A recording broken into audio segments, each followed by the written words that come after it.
Fam, what is up with the squad? It's Cess, your favorite 19 with Uncle Tendencies. I'm back like I didn't just leave this thing. What is the deal? What is the deal?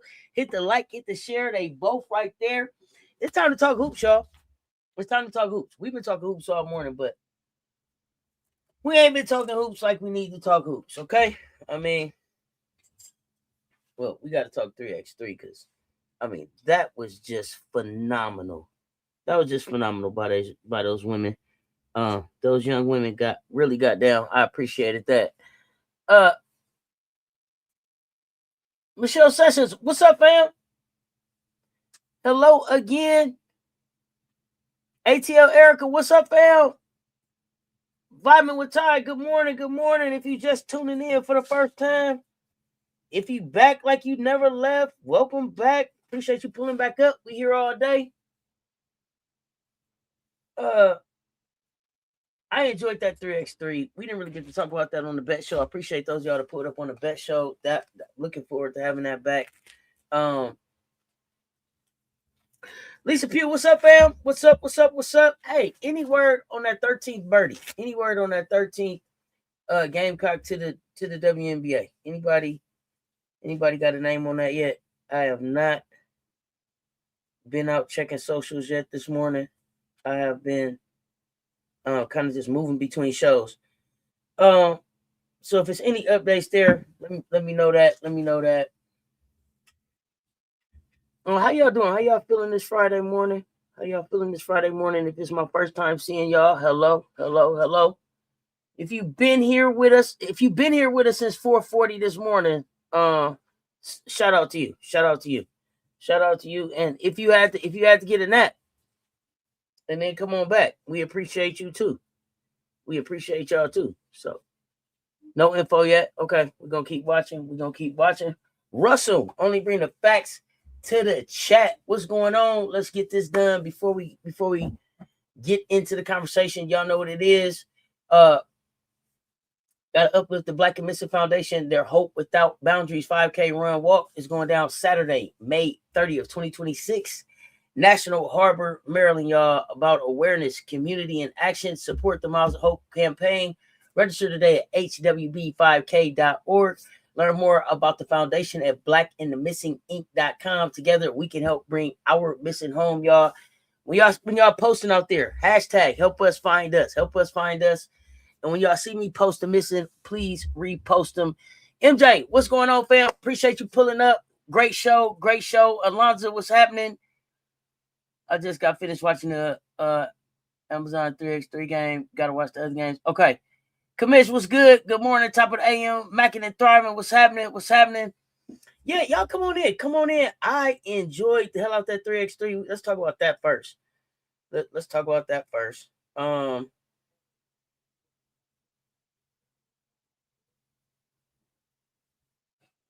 know. Gotta figure that part out. Rusty Nail, what's happening?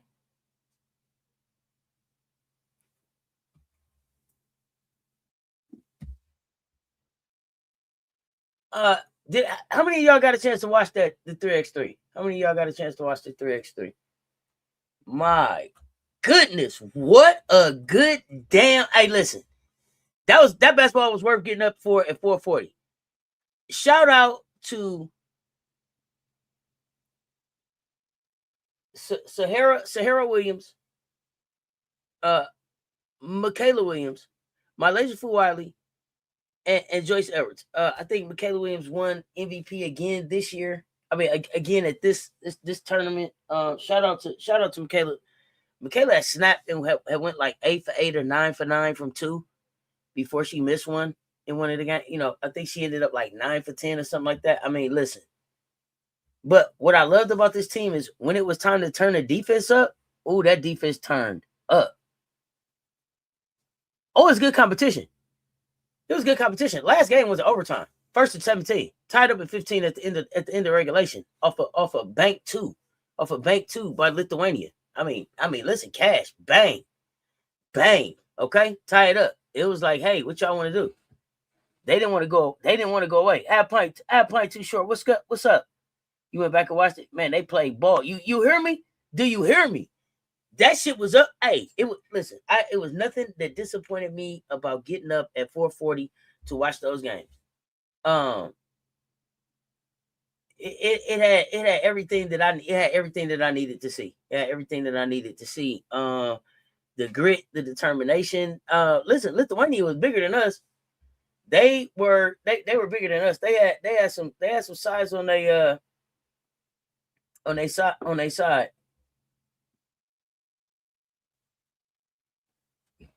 And we matched it up. We matched it up really well. And we had got kind of frustrated because they was calling bullshit fouls on us. They was calling some bullshit fouls on us. They was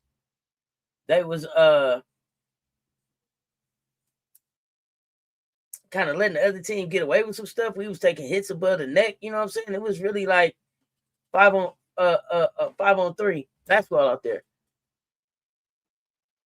But we managed to just calm ourselves down and stay within the game and stop control the fouling and go ahead and close the deal every time we needed to close the deal. Super, super, super proud of how we played. Let me see if I had.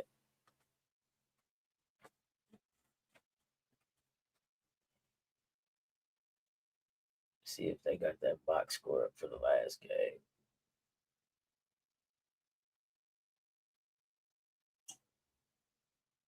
That's quarterfinals. Let me refresh. Miss Devin, good morning. Yeah, 17-15 final overtime. Lay had 1 point, 1 rebound. Sarah Williams had 4 points, 6 rebounds. Michaela Williams had 6 points, 5 rebounds. Joyce Edwards had 6 points, 6 rebounds on 4-8 shooting, 2 for 2 from free throw. I don't know if Joyce missed a free throw in the whole tournament. Y'all have to check me on that.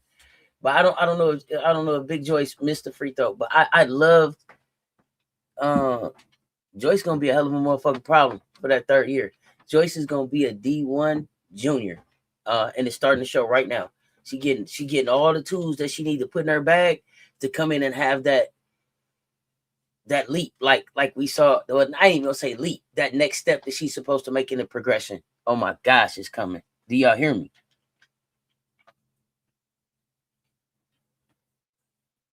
Oh yeah, happy Friday. Small's the one. Happy Friday. Happy Friday.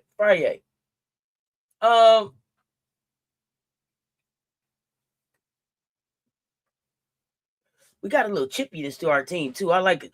We got a little fight. I gotta go back and look and see. Michaela had to tell the ref, like, yeah, okay, that's all right. When I started doing it, keep that same. I don't know if she said keep that same energy or don't start blowing your whistle, whatever she had to tell him. But it was some testy moments in there. In the other tournament, she missed 1 or 2. Okay.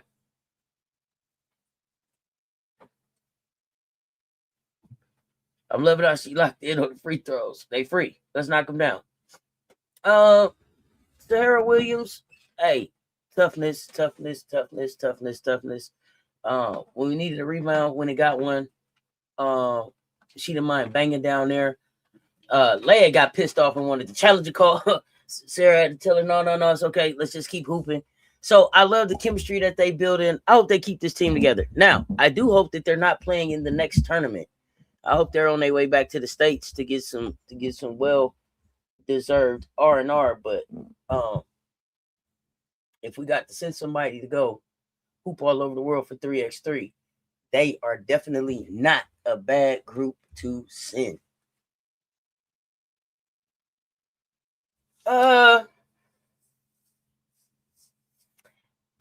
I mean, listen, I don't know. The WNBA season ain't even started yet, and I don't know about y'all, but I'm already kind of looking around like, okay, this is how we starting? Roster cuts had the fans hot, okay? Yeah, fan favorites getting waived and picked back up in other spots. We got rookies already dealing with injuries. I don't know if we got an expansion team gonna try to make their first statement.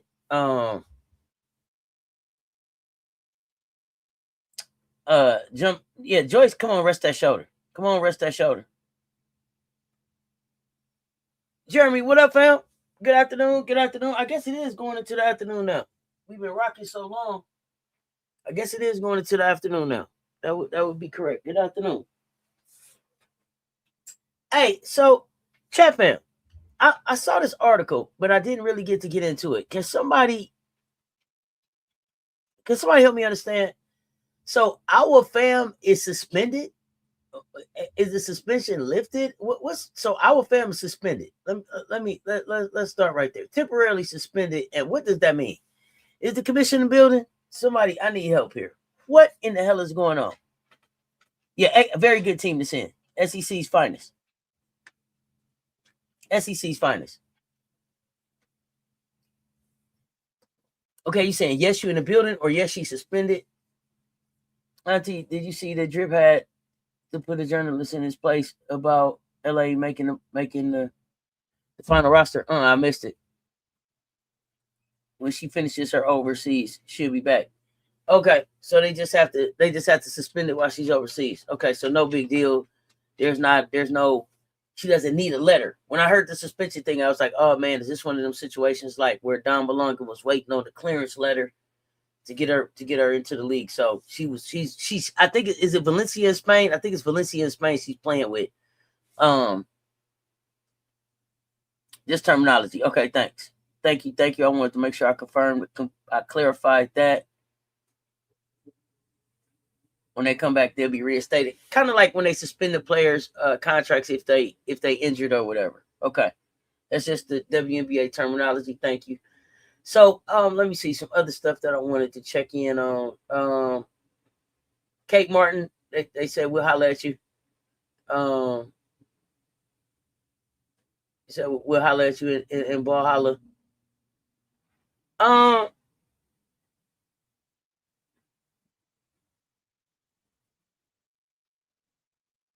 Do y'all think that was the right move by Golden State? Y'all let me know in the chat. Was that the right move? Put a I don't know. Let me see what you could put in. Put a V in the chat if you think that was a good move for Golden State to let Kate Martin go.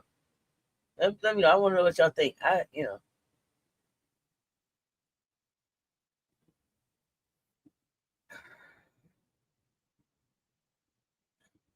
didn't, for what they brought in. To me, it was just hard for her. It was hard for her to stick here.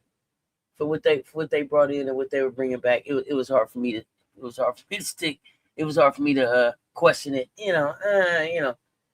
So okay, tell me this: do y'all think Kate Martin gets picked up somewhere else, or has she kind of had her run in the WNBA? Let me know that too. Let's just be honest about it.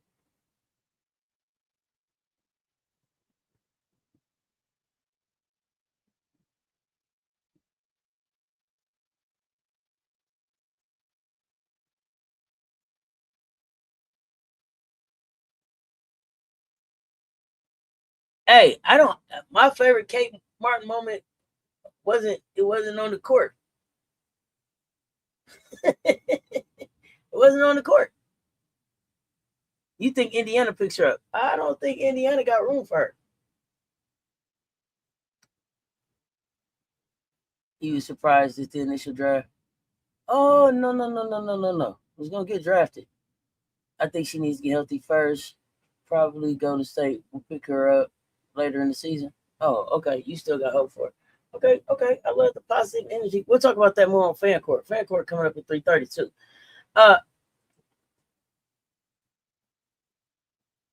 Okay. Yeah. Listen, I was looking at her and I saw people. I saw some people went up in arms, and I was kind of I try to get through the social media streets from time to time.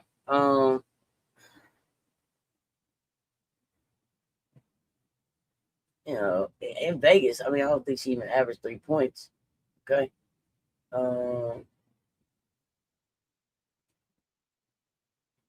6 points, I think, with the Valks. And so I think the thing for Kate Martin just is like, what did you work on your game coming back? What did you have to add? Like we were just talking about it on Cess Talks Bet show, and I don't forget the other show that I mentioned it on. But like, I'm serious, y'all. Like, I don't hear anybody else talking about this, but it's a lot of great talent coming in that's going to force its way into the league. that's going to force some people out of the league to think that they have a job. There are no extra spots coming in. There is no extra team coming in next year. There isn't, you know what I'm saying, 15 extra roster spots or 12 spots and 2 developmentals or however it works. There's not an extra one coming in next season.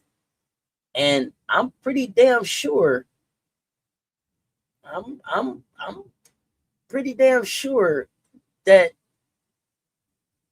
just about everything that go in the first round probably will stick next season in this WNBA. I mean, you see how hard they working? Do y'all see how hard they working? So I just I don't know. There is no expansion team. There is no extra spots to get in, but Juju's coming in. Mylazia's coming in. Ashlyn is coming in. Chloe is coming in. Tessa is coming. Right? Like, these WNBA games is going to be at the draft. Do you have a WNBA game that stands up to their game? Or can they do what you do for cheaper? A lot of things to think about. Yeah, Hannah Hidalgo. I forgot. Yeah, Hannah Madison. Who else?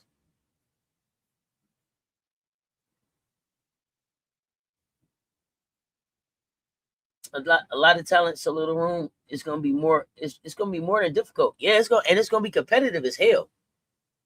It's gonna be competitive as hell. Because I feel like with the WNBA show in how it moved with Flau'jae was that it values it values your brand some, right? And so these ladies are coming with hella brands. They're coming with a hell of a brand that they built. It's gonna be hard to keep them out the league. Who else am I forgetting? Is Strack a senior next year? Gamora Johnson. You know these names. Audie Crooks. Who I'm forgetting?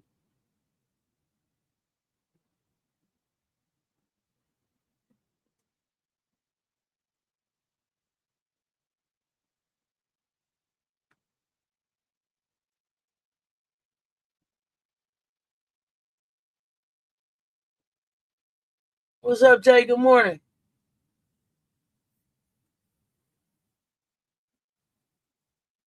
Yeah, MK12. I think MK12. I thought I said her. Mylasia. Talasia Cooper. Yeah. I don't know. So let's see. Cotie with the UCL tear in her left elbow. I missed that. I didn't even peep the injury in the game, but I think I only watched highlights of that game.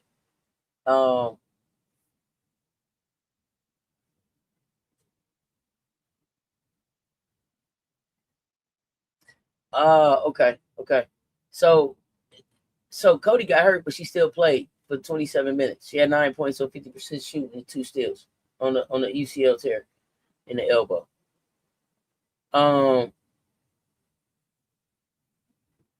At first I thought it was like, oh, it's cool. I thought I read that she was gonna, reevaluate her in a week and she would be back. But it didn't. When I read a little deeper, it was like we're gonna reevaluate in a week, and then if she can, then maybe, and then if not, we'll reevaluate. So this looked like it could. I'm not wishing it on her, but it looks like it could drag on a little bit. Look like it could drag on a little bit.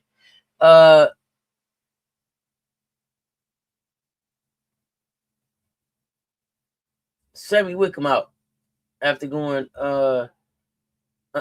arthroscopic surgery. So I don't know what that means for Phoenix.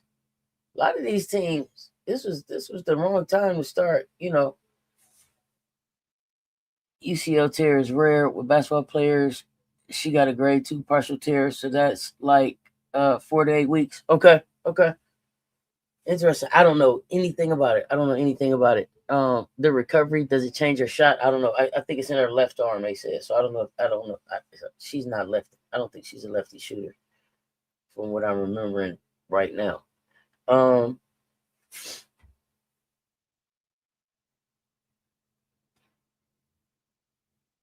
Keisha Posey, let me see.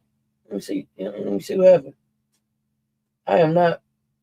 Let me see. Been on in all these social media streets. Let me see what happened.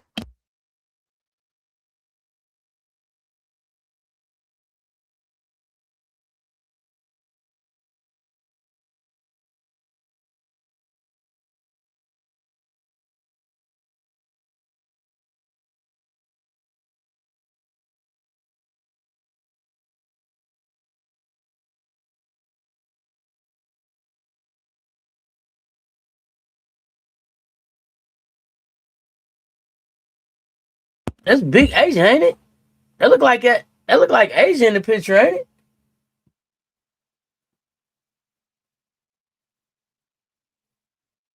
Oh no, I'm trying to make it blow up right now. God forget, it's a grade 3. Hopefully, the medical staff take their time. If she needs to be out for a month and a half, then do that. Yeah, definitely let her get healthy. I mean, her career is just getting started. No need to rush that. No need to rush that.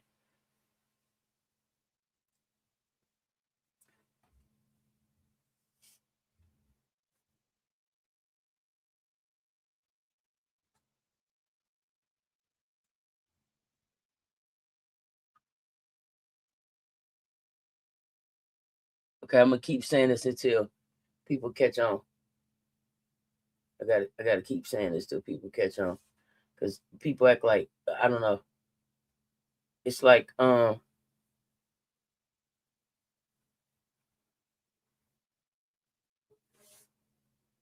it's like I don't know. I'm gonna say it for the people in the back.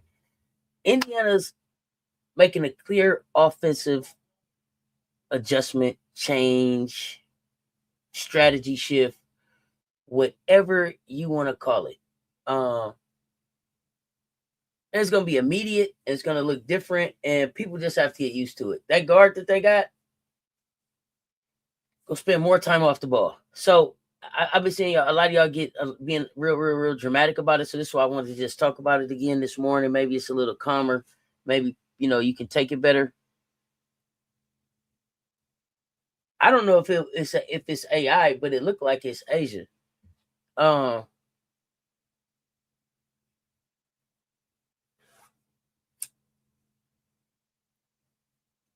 So the question in the picture in question, it's a picture of, it looks like Kim Mulkey standing with Asia in a blue shirt. I don't know if I've ever seen it before. It looks like it's Asia. I don't know if it's AI.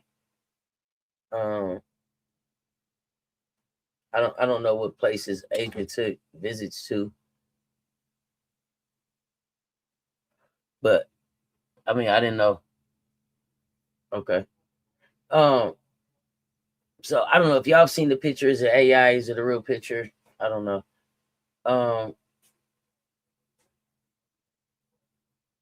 People was getting real dramatic in the chat about this, so I wanted to talk about it again, like in the morning, when I thought people had clearer minds before the day and everything got them stressed out.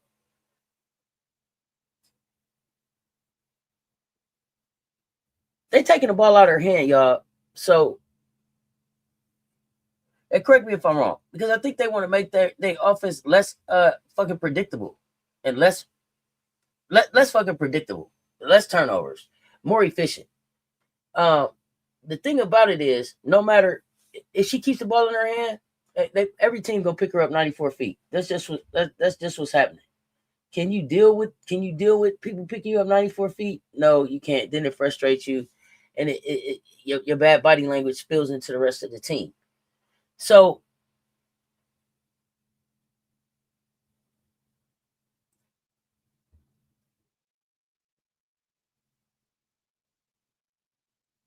her bringing the ball up makes them too easy to scout, and I don't know if that's what people are really willing to admit that. So we're gonna have other people initiate. And I know y'all like, oh, Kelsey Mitchell. Okay, yeah. Ty Harris. Aaliyah Boston. Okay. But you know what else? It really means Raven Johnson. And that was my whole point. I wanted to talk about Raven Johnson. So let's talk about Raven Johnson. Let's talk about Raven Johnson. Because I'm, raving about Raven. Keisha Posey, where did you see the picture? Where did the picture come from? The new fans are still in their feelings about Clark playing off the ball. Even Clark is getting irritated about the questions on what she's wearing and playing off the ball. I saw that. But here's the thing. We'll stop asking you about playing off the ball if you would just stop playing off the ball. You're supposed to be playing off the ball. You said you were going to play off the ball. Stop bringing the ball up. Play off ball. Stop initiating the offense. Stop being the one. Stop dribbling up the court and just shooting that shot. Stop all of that. Help us help you. Get out the way. Let somebody else initiate. See what I'm saying? MJ, that's what I'm talking about. That's the other part of it. She got to help us help her. But let's talk about Raven. We know. I mean, listen. We all know Raven, South Carolina's story. We all know who Big Drip Dawn Staley is. We all know the big games that Raven's been in. They're understanding the defensive intensity, ball movement, pace, space, control, how to organize talent without needing to hijack a possession, right? All of that matters in Indiana because they're not looking for Raven to come in and be an offense. They need her to come in and defend, push the pace, like I was saying, get the ball to the right spots, allow that shooter to come off screens, catching the rhythm, right? Stop trying to dribble through the whole defense every single time. Stop trying to hit people with that chicken wing, right? And I'm sorry. The numbers support why this isn't just an experiment. You know, some people was like that experiment is such. This isn't an experiment. This is the solution. That's Raven Johnson. This is the solution. That's Raven Johnson. This isn't a cute, let's see if it worked. This is it. This is it.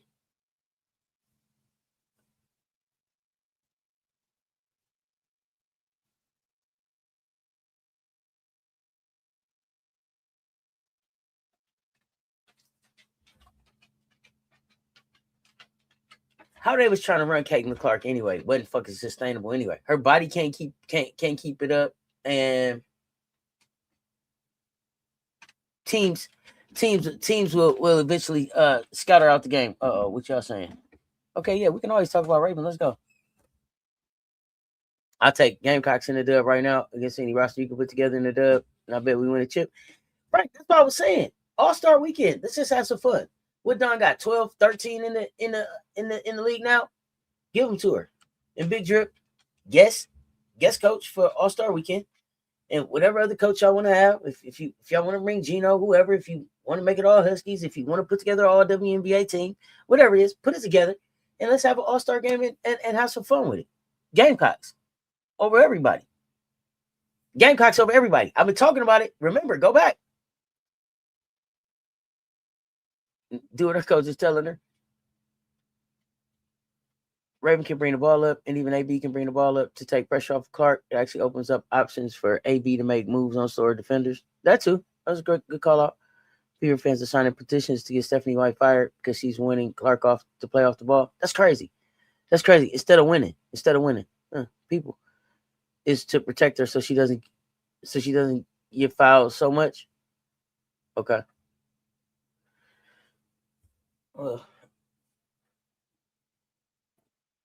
I can see that too.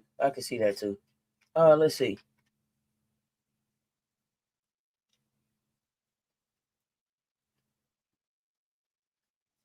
I think here's the thing. If you let Raven, Kelsey Mitchell, Leah Boston, like we were talking about, bring the ball up, you give her a chance to kind of spot up or whatever, right?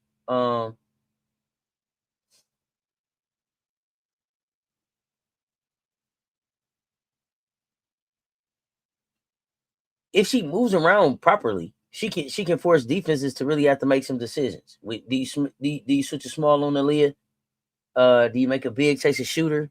You know what I mean? Like, do you overhelp and leave Kelsey Mitchell alone? Like, that's what Indiana wants. Options. AB is a huge part of this too.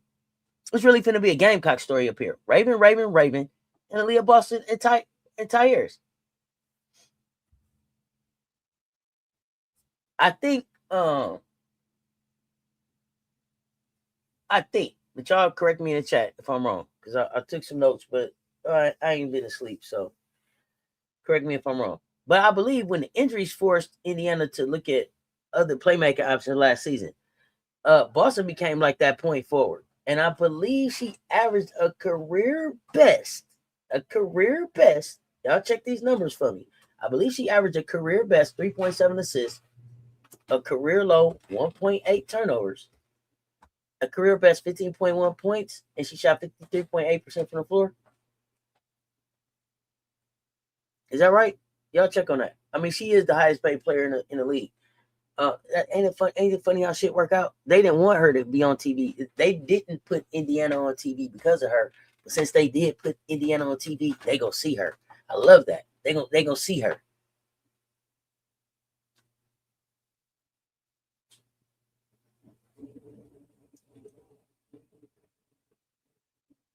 Indiana can run through AB. They can let her initiate. She can screen. She can make reads.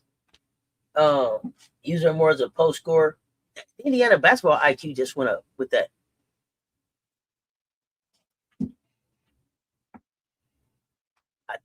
I also believe that the Fever forced turnovers on 19% of opponent possessions last season. Third highest in the league. Check me out. Check me in the check my facts. You know who fit into that? Because that shit come from higher pickup points. That physical off-ball defense, bumping people. Bigs at the level. Bigs at the level. More aggression. Who fit that? Raven? Steals plus blocks monster. Hold on. What I do?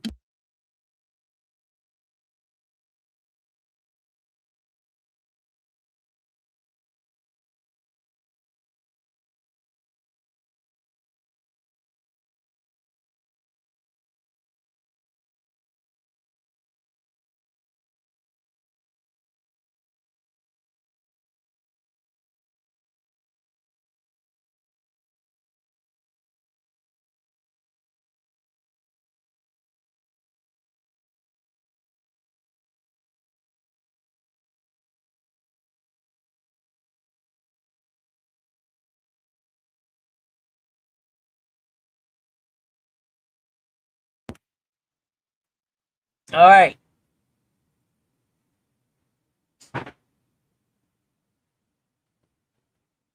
Okay, I'm back. Raven, exactly. That's who fitted. Here are some of the titles your fans are positioning right now. Stephanie White, the anti-Caitlin Clark coach. What? Man, nobody got time for that. It doesn't make sense.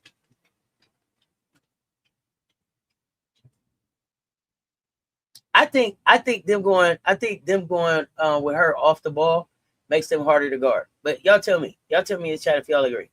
Does it make them harder to guard? Does it make them the same? To me, the key is not just getting her off the ball. It's also whether the way the other people that are going to handle the ball are going to be able to punish defenses. I think the combination of the two is what makes it work. So when Raven brings it up and the defense backs off, she's going to make the right play.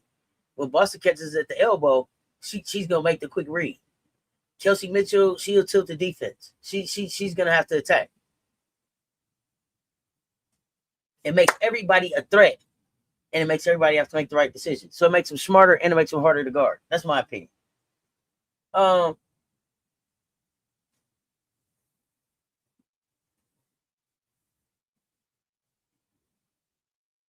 Stephanie White doubling down on Clark playing off ball. What is she supposed to do? Fever fans will stop spending their hard-earned money. If talk of Clark paying off the ball continues, it doesn't matter. They was gonna stop spending their hard-earned money anyway. You know why? You know why? I told y'all this because the Fams is coming. Man, all the Gamecock coming. It's finna be garnered and black in there. At least I hope so. I hope so. I hope we travel. We got 3 Gamecocks in there. Hold on, y'all. 1 second.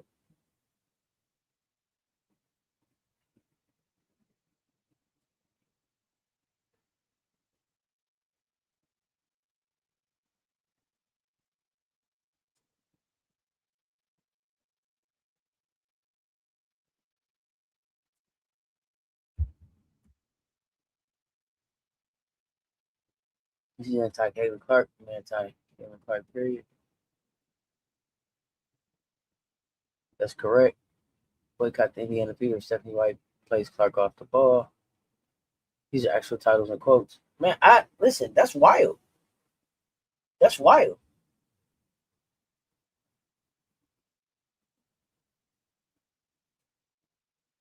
Indiana's really fun to watch too. Let's switch gears here. Y'all know I love a good article.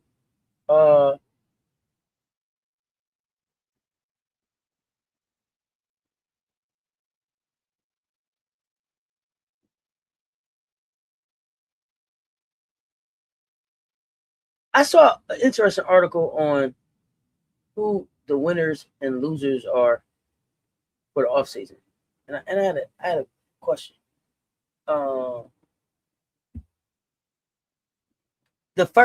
Here's my question. Did y'all feel like the Seattle Storm were one of the losers of the offseason? Because they're the number one loser of the offseason according to this article. So really, chat fam, let me know. Were they the biggest offseason loser? And I guess they said because they lost NECA, Skylar, Brittany, Gabby, Erica.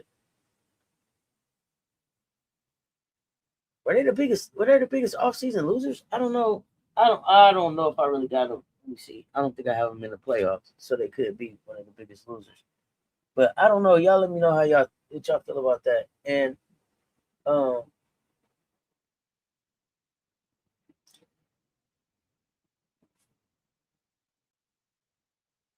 I was kind of excited about them. The Chicago Sky, they also are a big loser. And then the Phoenix Mercury is one of the biggest losers.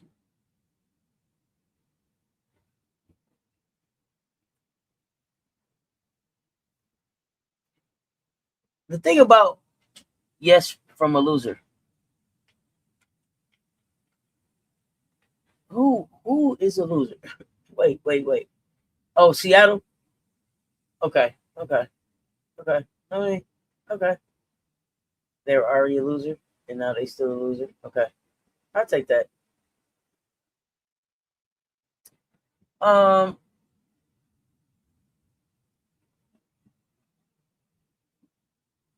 They got Phoenix on the loser side, and I think it's a little unfair because Phoenix is bringing back like 9 players. They're bringing back the majority of their core, but they lost Satu Sabali. But there wasn't just another Satu to go get.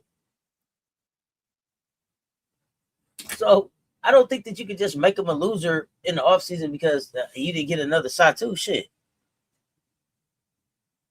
Well, let's talk. Well, speak up for your Storm. What's up, Mill Dog? Speak up for your Storm. MJ.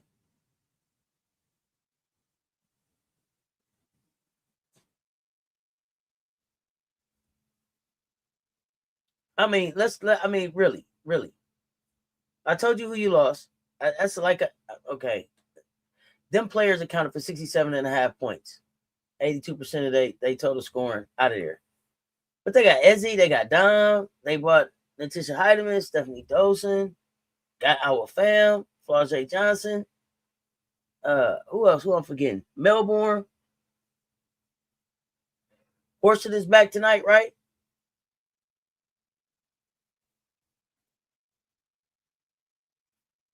The exciting piece they say is the Flau'jae piece. How many points can Flau'jae average? No. Never mind. That's not the question I really want to ask because words matter. So scratch that.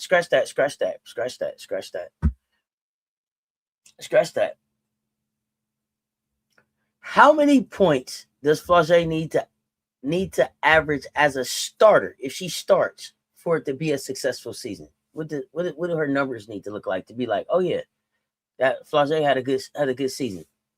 Yeah, if you're gonna say Phoenix, Minnesota didn't make the list. It's interesting. The people on the failed list. I'll give you the article. And this article was I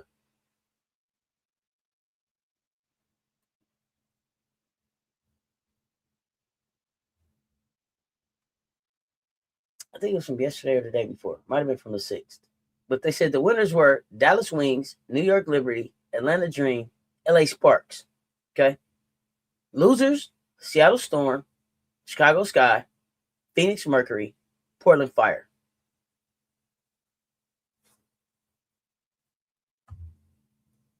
You excited to watch the Storm this season? Really? Okay. What is it? What are you excited to see?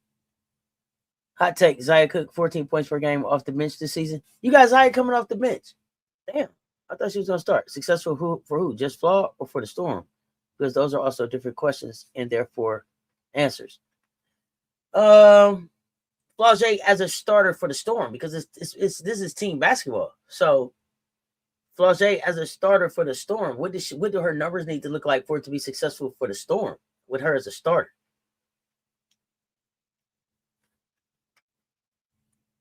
Portland can't lose. They didn't exist last season.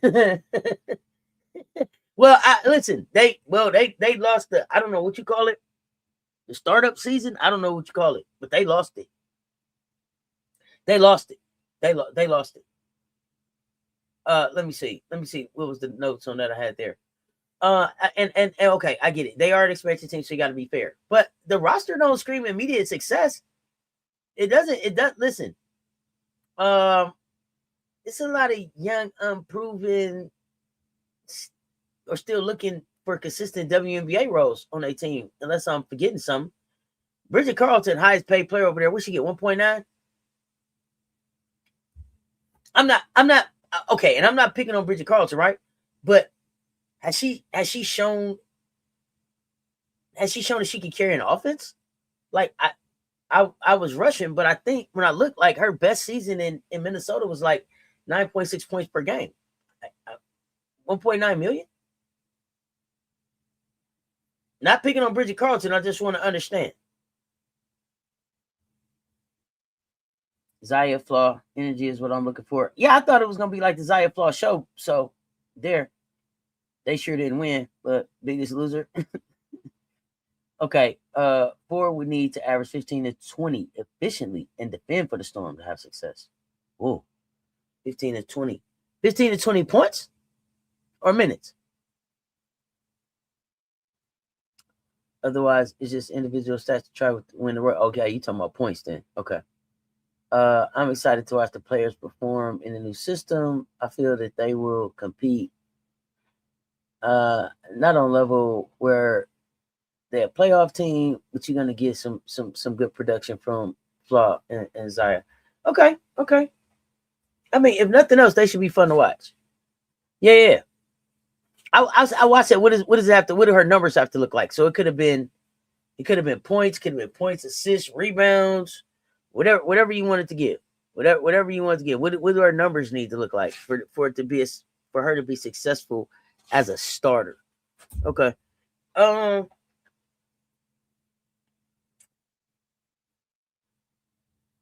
Next question. So, and this is, this, y'all know how check while we up go. This is always an interactive conversation with you all. Can Seattle be successful with Flau'jae not starting? Do they have enough for Flau'jae not to start and then be successful?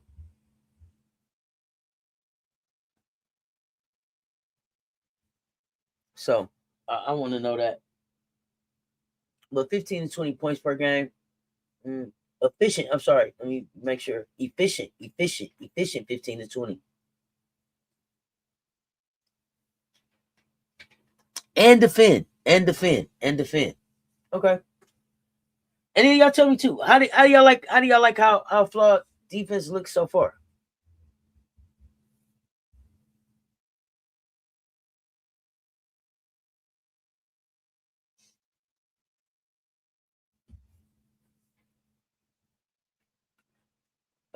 While I'm waiting on y'all to tell me some more about Seattle, I'm gonna talk a little bit more about the Portland Fire.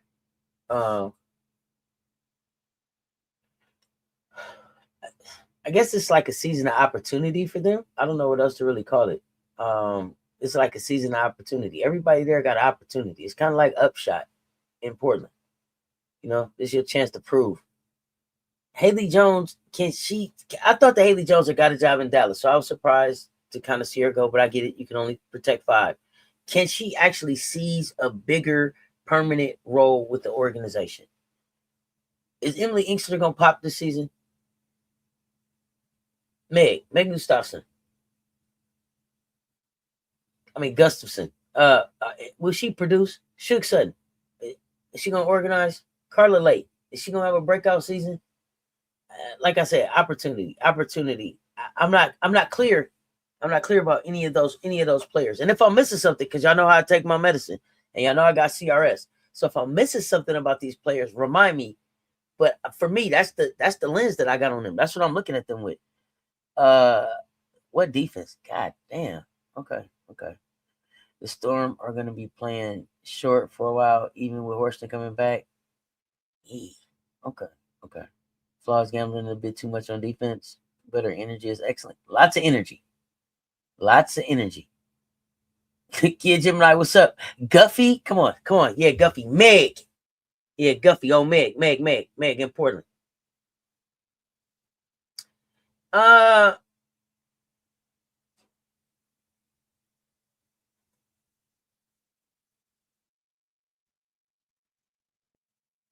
I did go because I wanted to be able to say something positive. So I went down a rabbit hole. To be able to find something exciting to say about Portland, because I didn't want to be up here and just be negative and the Debbie Downer on the WNBA season startup day, regular season kickoff. So here's what I found about Portland. This is what I got. This was an exciting part about, I guess it would be called structure. I don't know. But listen, here's the thing. Portland had a dunker spot, had a player in a dunker spot on 29.8% of preseason pick and rolls. That was the highest mark among teams. That means spacing, cuts, empty side actions looked intentional. Okay. So I'm saying structure, good foundation. I'm trying to find the good.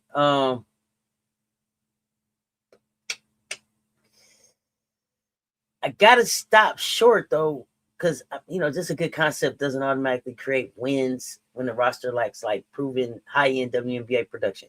Now I know some of y'all got Enrique getting traded here. I am doubling down on Enrique staying herself right in Dallas. I'm doubling down on Enrique being in Dallas. But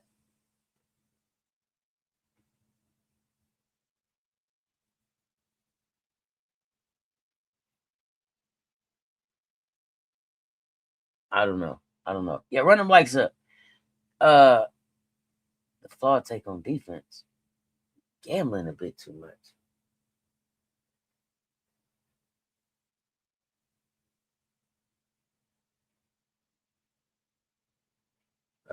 And Commish said, what defense? Okay.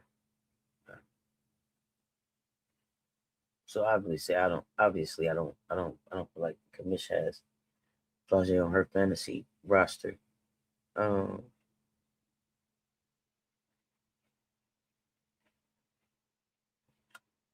MJ, did you pick Flaw on your roster? I know Seattle's your team. Oh, never mind. I don't know if you moved anything around yet, so that's not a fair question. We'll wait and see what you do. Make sure y'all got your teams updated, ready to go. I don't know if it's a 24-hour hold or when we find out stuff.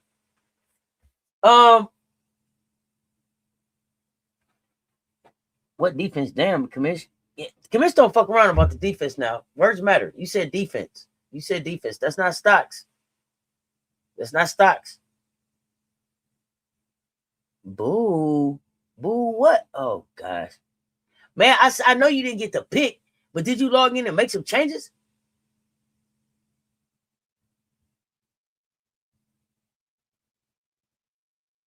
Yeah, hit the like, hit the share. They both right there.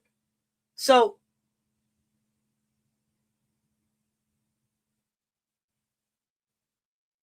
I shouldn't even said it. Oh, and I don't know if you were in the bet show, Commish, but MJ had some stuff to say about. I don't mind telling on people. He had some stuff to say in there about the draft and everything, fantasy draft and everything. I don't know if you've seen it. I don't know if you've seen it. I'm here for the antagonization of it all. I'm here for it. I'm here for the back and forth. I'm here for it. Teach me danceful. Morning. See, and look at you having his back, telling me stop antagonizing him. I'm telling you, he was just on the other show talking about in the commission. Already telling me.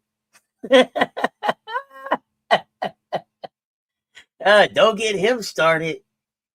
Don't get him started. He still got Officer T. Davis on hold in case he got to launch an investigation. He hasn't yet. But if he should happen to feel like it's some funniness going on, some funny business going on, he's launching an investigation this season. He let it be known. He ain't holding back.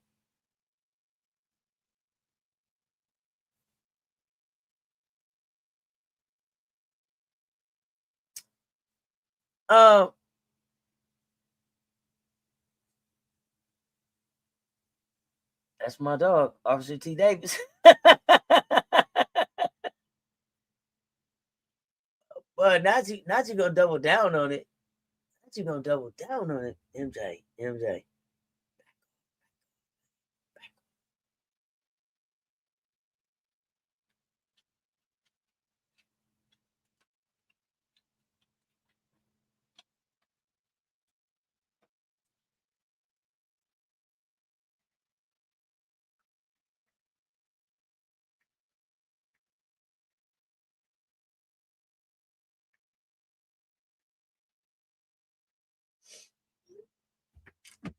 Tell MJ stop playing on me.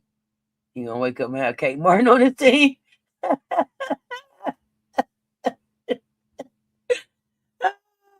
MJ. You see that? MJ? I'm trying to tell you, I'm trying to help you out.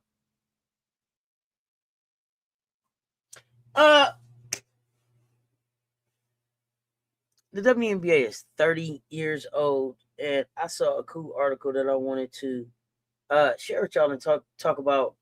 So it's 30 stats for the WNBA's 30th season. I'm gonna highlight some of those stats. So 15 teams. I'm gonna run through these 15 teams. Let's talk about them. We getting ready to kick the season off today. As always, if y'all got other stuff y'all want to talk about, pop it in the chat. Kate Martin and Tina Charles. Oh man, brother, you don't want it, MJ. You don't want it. You double down and put like Suarez on your team too. You know. Nah, MJ got like 9 centers on his team already right now. Yeah, he got work to do. Okay, I won't antagonize him no more. Let's start with the Atlanta Dream. Have you seen the Rebel jerseys? Any thoughts there? I have not. Somebody send it to me. Let's start with the Dream. 30-14 last season, 3rd in the standings, 2nd in offensive rating at 108.2, 2nd in defensive rating at 98.9, 2nd in net rating at plus 9.3. They're a real team. Big number, 648. That's the combined post touches Brittany Griner and Brianna Jones had last season. That was kind of fascinating to me because Smesco, I think, threes. They took 41.8% of shots from three. Okay, 2nd in the league. But they also used the post like an old school team. And I want to call that out because I did not realize that about them. But the numbers say that about them. They led the league in post touches. Griner's gone. Jones is recovering. It's going to be between, Big Mama, Angel Reese, Naz Hillman. They probably get more of those touches. But they have to manufacture, reimagine the material touch. I don't know. They got to get that work. They have to get that productivity back. I think Big Mama is great for them because she can do it in a way that doesn't have to be like a slow, stagnant post up. You know what I'm saying? She can touch, read, cut, split screen, relocate, shoot. Using Angel's strength, rebounding, Naz's motor, and improve shooting. Ryan Howard is really going to have to take advantage of her ability to create for Atlanta to be successful, I think. Tina, pow, pow, pow, pow. Her shooting is X factor. Tina Pow shooting is the X factor for Atlanta this year. I'm saying it. That's one hot take I got. Clip it. Tina Pow shooting. Tina Pow shooting is a major X factor for Atlanta finding success and being able to get over the hump. I know people talking about a whole lot of other shit. I'm talking about Tina Pow. Be on the lookout. Tina's so relaxed right now. She's shooting the ball beautifully. There's no pressure on Pow to do anything but shoot the goddamn ball because they don't think she can do anything. Pow, bow, X factor. You heard it here first. Write it down. Take a picture. Clip that shit. Tina Pow going up. Yeah, Tina Charles retired. Yeah. Posted in the Dub channel if you want to see it. Thank you. Those jerseys are beautiful. I need to get Lynx one soon. Okay. Did you see the Baker's Dozen tweet from Big Drip?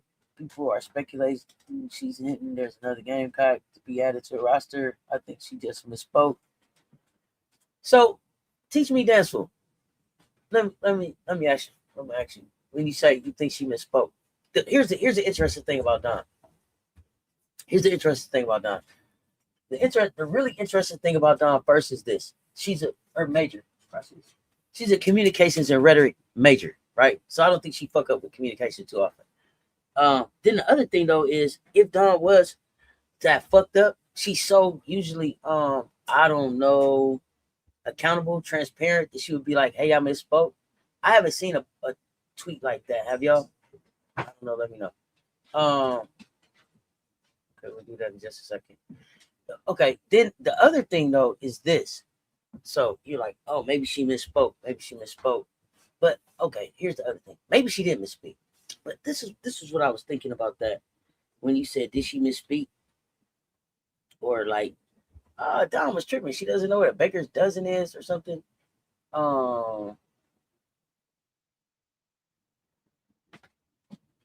So she tweeted out. She tweeted out. This is what she tweeted out first. Help me out with this one. Okay. Help me out with this one. If you think she misspoke.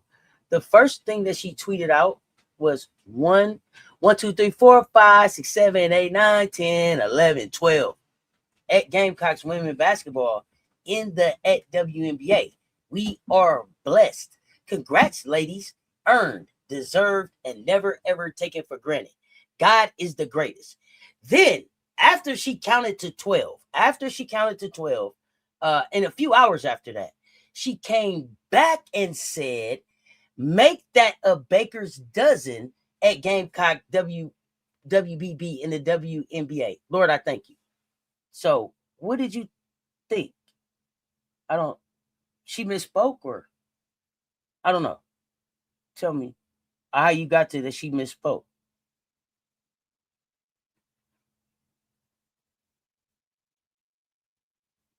It was, I don't think you, so here's the thing, teaching me danceful. Words matter. So you think she accidentally, you didn't remember what a Baker's Dozen was. That's okay. It's because a lot of times it's familiarity, words that you use, right? I use the Baker's Dozen all the time because we had a Baker's Dozen before and we had a blind 10. Baker's Dozen was when we had 13, but never mind. But again, you thought she misspoke, so I was just wondering after she had counted out 12, and then you were like, it was an accident. You don't accidentally tweet shit. So I don't know. Words matter. I don't know. Help me out. Let me know. Help me out. I'm not clear. Okay. Pow is my choice for 6th player of the year. Is she?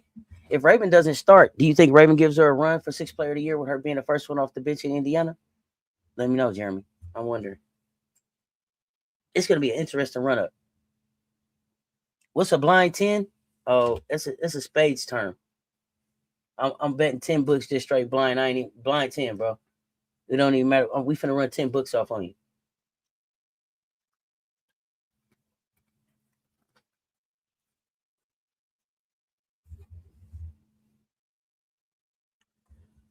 Her scoring period is important for them this year. I think so too. Because they don't know who the other Gamecock is and it's killing them. Yeah, we just gotta wait and see. We gotta wait and see. I don't know. Don don't usually be like birdie in the nets and be like, oh, just playing. I don't know. I don't know. But Yep, that's on me for thinking she misspoke. I hope whoever it is gets announced soon. Yeah, I mean, and maybe I don't know. Maybe you're right. I was just wondering how you came to that conclusion based on everything. So, but I don't know. Anyway, I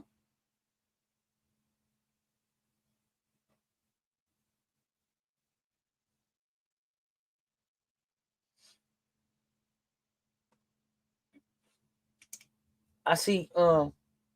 Okay. Let's see if you had to say something back about people using other players' names, specifically Letitia and me here, but personal preface. Okay. You can unbiasedly do so moving forward. Okay. Well, there's that. Yeah. They opted just not to keep K Martin. That's all you had to say, Matt. That was it, Matt. I don't know. I seen it now. Somebody asked me if I seen it.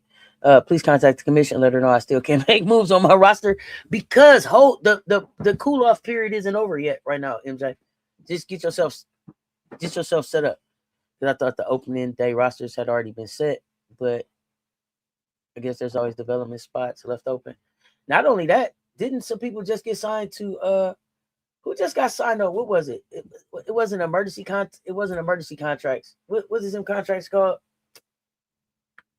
Damn, don't make me tell a lie. What is them contracts called, y'all?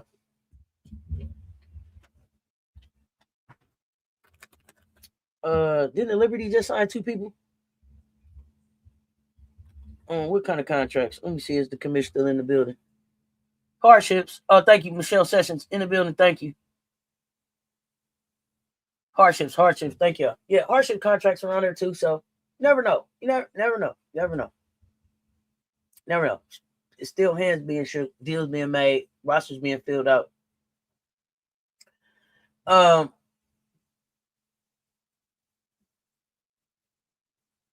counting on. I'm gonna go back to Atlanta now, y'all. Alicia Gray's 2-way game. I'm counting on that being an X factor for Atlanta too. Van Loo and Griffin. Thank you. Because Satu and Sabrina. I think I'm trying to do pretty good with my memory and shit. I gotta give me some matcha. As Splash would say.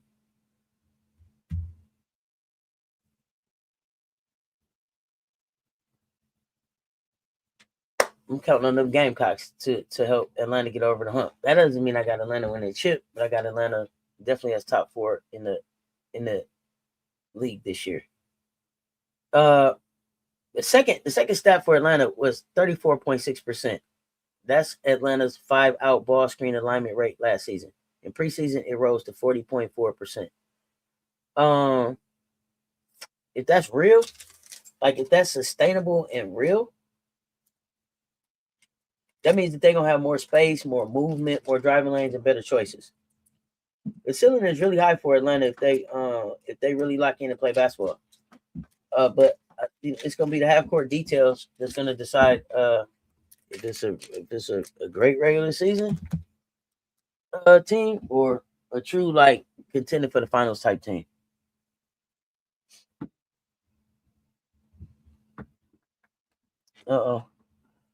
Ravens can give her a run, absolutely. I feel Pop scoring load off the bench will increase, especially early when Nas probably starting at the 5 spot. Ravens in the combo for 6th player and rookie of the year. Mm-hmm. Yep. She gonna be in them conversations. She's gonna be in those conversations. And it's dope. It's dope that potentially we could have a couple Gamecocks competing for rookie of the year. We could have a couple Gamecocks competing for 6th woman of the year. We could have a few Gamecocks competing for 2nd place behind Asia in the MVP. We could have a couple Gamecocks competing for 2nd place behind Asia in the DPOY.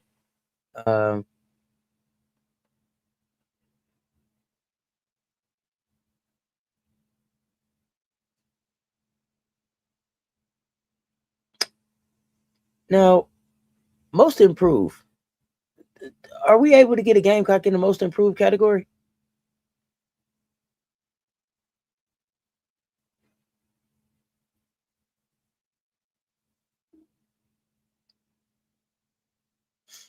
I would like to see. I would love to see a WNBA where the Gamecocks sweep every damn thing, everything garnered in black. And I know, Jeremy, that's probably not what you want to hear with AZ and them out there, and some of the other some.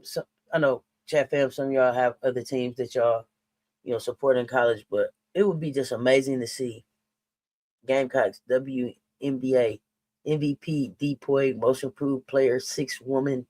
What else? What am I forgetting? Anything is possible. So, okay, yeah. Now let's talk about the names. Now, the reason I'm asking is because that would be amazing. That's what I'm thinking.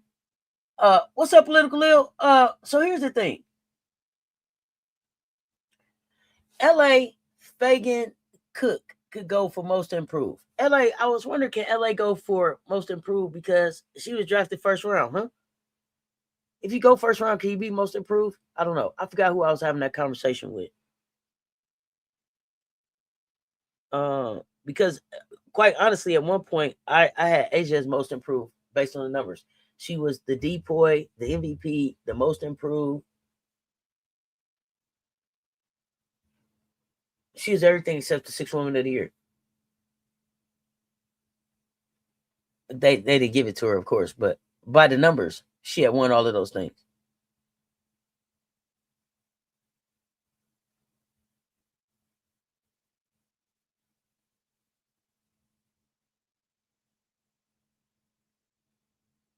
You think Camilla could be most improved? Jackie's was valid. Yeah, I don't call Jackie's into question. I think you saw real improvement. I just wonder if they'll take like Camilla. Camilla went so high in the draft. Will they allow her? Will they consider her for most improved? Satu as well. Okay, that's what I was wondering. Just wondering. Okay, thank y'all. That's why I come and talk to y'all. Keep me straight. Okay, Chicago. They was 10-34, 12th in offense, last in the defense, minus 12.8 net rating. That's rough. Okay, their big number, 95. Only 95 of their 850 assists came from natural point guards last season. Let me say that again. 95. 95. 95. 95. Not even 100 of their assists. Not even 100 of their assists came from natural point guards last season. That explains every goddamn thing, don't it?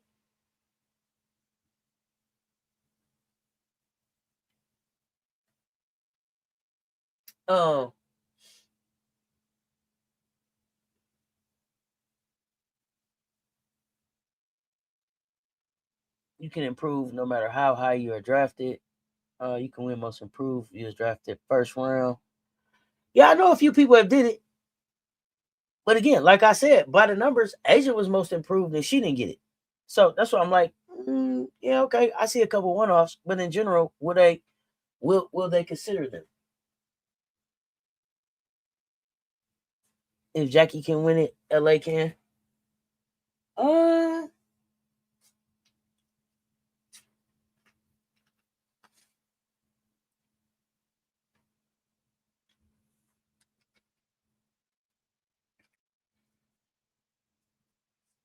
Yep. I guess what I don't remember is for the most improved that Satu and Jackie won, was their most improved just individual improvement, or did they have improvement that significantly impacted their teams?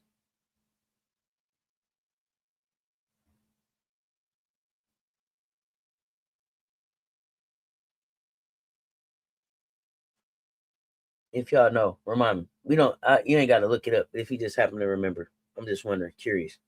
But like I said, 95 of 850 assists. Only 95 of their assists came from a natural point guard. I mean, that's shit. That's the Chicago Sky's, season in a nutshell. Basically, if your guards ain't creating enough offense, your bigs got to work too damn hard.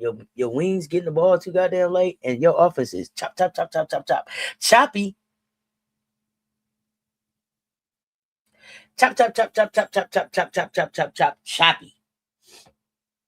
Okay, so it goes hand in hand.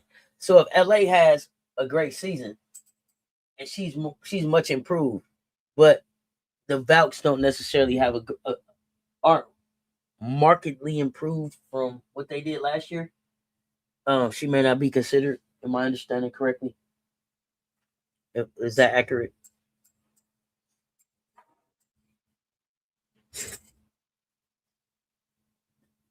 I want to say for Satu, she was playing really well while Rike was out with the injury. Okay. Okay.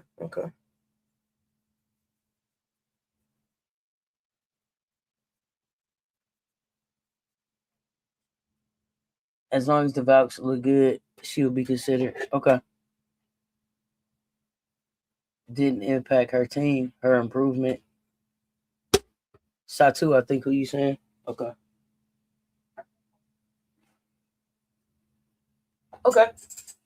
Well, LA, getting the race for it. I'm happy to hear that you'll be considered. Let's rock.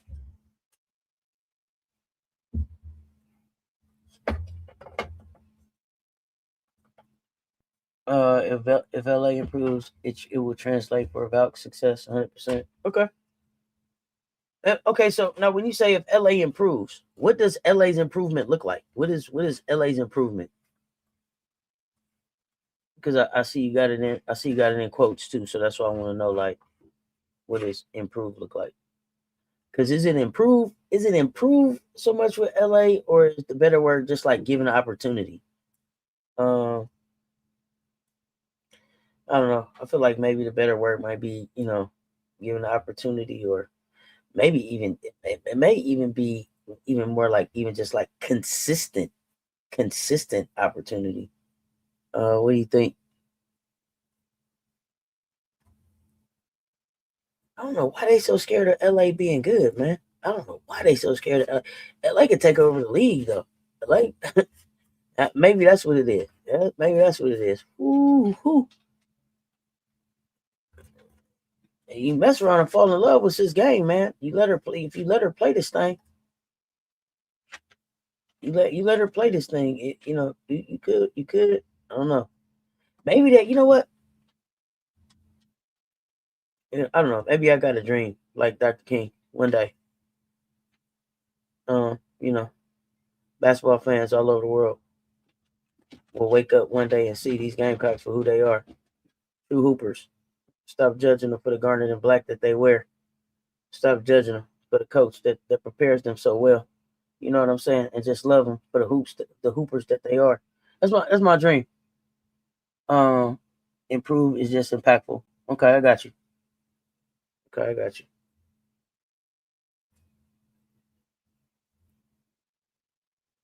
Cause yeah, and as I'm thinking about it even more, we don't even know if she needs to improve because we haven't seen everything that she can do. So I say I give you that too. I give you that too. Okay, let's see.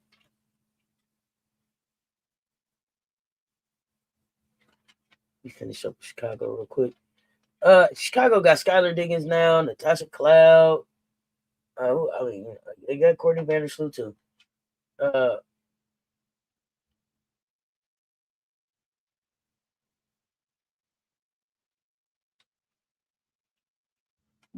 that could just change the IQ in the guard room. Period. Like the math should be mathing now. That should change the IQ in their guard room. So Camila Cardoso is the one that needs to benefit the most. Camila Cardoso benefits the most from this. Scott, listen. Here's the thing. And I'm gonna keep saying it until Chicago gets it, and I'm gonna turn into a broken record about it. So y'all might have to just start turning your radios, y'all radios, turning your volume down when I get to the Camila Cardoso rant. But we are gonna stop treating Camila Cardoso like she's some fucking accessory. Camila Cardoso isn't a fucking like watch that you throw on to finish off your outfit. She's not some fucking top hat to your fucking game. You understand what I'm saying? She's not that. Camila Cardoso is a foundational piece. Camila Cardoso is a foundational piece. Camila Cardoso is a foundational piece. I'm going to keep saying it. I'm going to keep yelling it. I might have to put it on a fucking t-shirt. Camila Cardoso is a foundational piece. I'm happy to argue with anybody that wants to have an argument about that 6'7" woman and why she's not a foundational piece. Fuck out of here. I'm ready to have a conversation anytime y'all want to. Get Camilla some deep touches. Get her some seals. Let her pass out of the goddamn double. I just told y'all her assist record, her assist numbers went up. Her assist numbers went up. Let's let her anchor the defense. And here's the thing. Stop. What's that saying you need? Make a wish. It's not a make a wish. It's not a make a wish. That's not what I want to say about Camilla. It ain't make a wish. That ain't what I want to say. But what is it that I want to say that I feel like they treat Camilla like? And I don't want to offend people, but it offends me because this is how I feel like they treat Camilla. And this is a young lady who, as far as I know, Camilla graduated from South Carolina. She finished? Yes. Camilla has a degree? Yes. If not, let me know. That would be the one person that doesn't. I believe Camilla has a degree. Yes, correct. I believe she has a degree, but if not, correct me. Here's my thing though. It's not make a wish, and I hope this doesn't offend people, but I feel like they treat Camilla like, what the fuck is that movie? What's the name of it? Was the help? You is kind, you is smart, you is important. Like I think they treat her like that, like because English is her second language. And let's cut that shit out. Let's get that bias out of our fucking minds. Let's get that bias out of our fucking conversation. Like, clearly, this woman that's winning hooped all over the world. She's winning, been successful all over the world. She came to the United States and did her thing. She went to China and did her thing. She goes back home to Brazil and does her thing. And she's moving all over the world. So clearly she is an excellent communicator. She ain't got lost nowhere. You ain't seen Camilla like help me. She ain't been on a goddamn Instagram like I can't read this. I don't know what to do. None of that shit. So let's stop treating her like that and let's start fucking respecting her basketball IQ. Because if y'all would get past treating her like she can't fucking talk or you can't understand what she's saying, if you shut the fuck up and listen, she speaks very good fucking English and she has a very, very, very high basketball IQ. So if you let her anchor your fucking defense and listen to what it is that she's saying. I saw her get so demonstrative, and I was happy that she got this demonstrative in the last game. I know she won't have to be this demonstrative when her starters get there, but I was glad to see her step up and be like, hey, I need for y'all to stop fucking up on the perimeter, leaving me fucked up. Yes, there's some things, Commissioner, like you pointed out, Camilla, there's some discipline that she has to have in defense, right? And not going out, not helping all the time, staying home sometimes, knowing when to help, knowing when to stay home. But I was glad that she was like, hey, stop fucking up because I keep getting fouls because you're not doing your job either. Hello, Cess. And travel to Gamecock Land on this train to visit home. Oh, let's go. Okay. Miller has a degree. She couldn't attend ceremony, but Sky did graduation first. I thought she had a degree. I didn't think that Camilla was the one that didn't finish. I think Don said there's one that she's still harassing. So that's what I mean. Like we gotta I don't know. Folks, we gotta put some thought into some of these takes and stuff that they putting out here. Safe travels to you, Loretta. Let Rakia attack from advantageous spots for her game.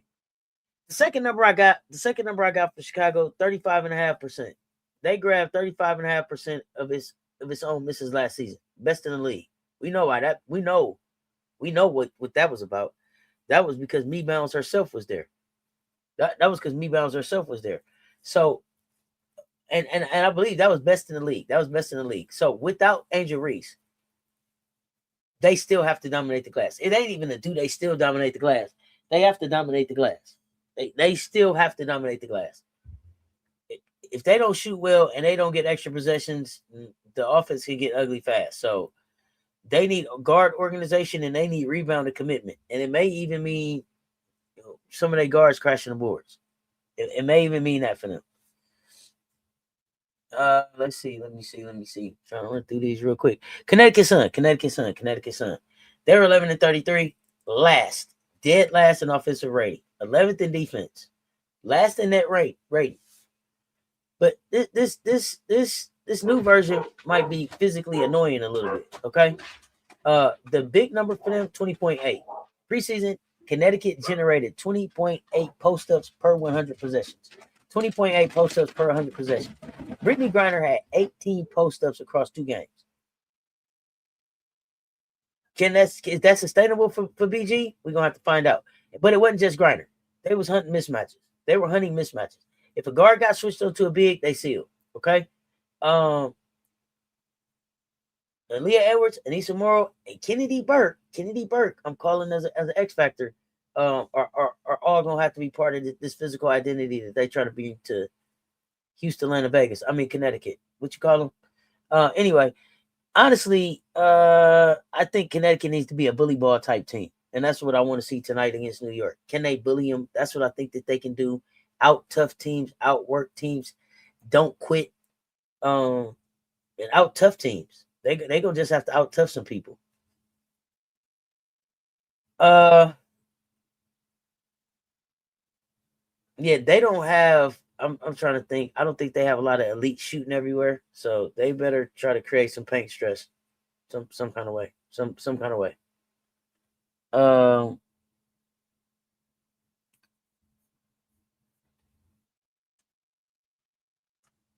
Miller has the right people around her now, as Skyler said, is the future of the Sky. Mill can have many triple doubles this year as well. She sure can. Talk about it. She sure the fuck can. People don't even realize it. They're gonna look up Camilla gonna be averaging 25 and 5. 25-5. 25-5. She fuck around and average 25 and 8. Like Camilla, well, I'll say this. And maybe the rebounds go up some this year because a lot of the rebounding Angel just took care of, so you didn't really have to worry about it. But Camilla prefers to pass. So if you let her do what it is that she likes, yeah, she could give you like 20 points, maybe 5, 6, 7 rebounds, 8 assists, passing out of doubles, because they're going to have to double her. They're going to have to double her. You know what I'm saying? Great call out. Great call out. Triple dubs. I can see him.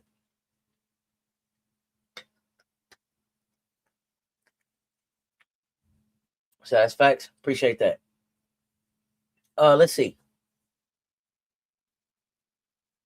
The second number for Connecticut is 3. Kennedy Burke only attempted 3 off the dribble threes last season.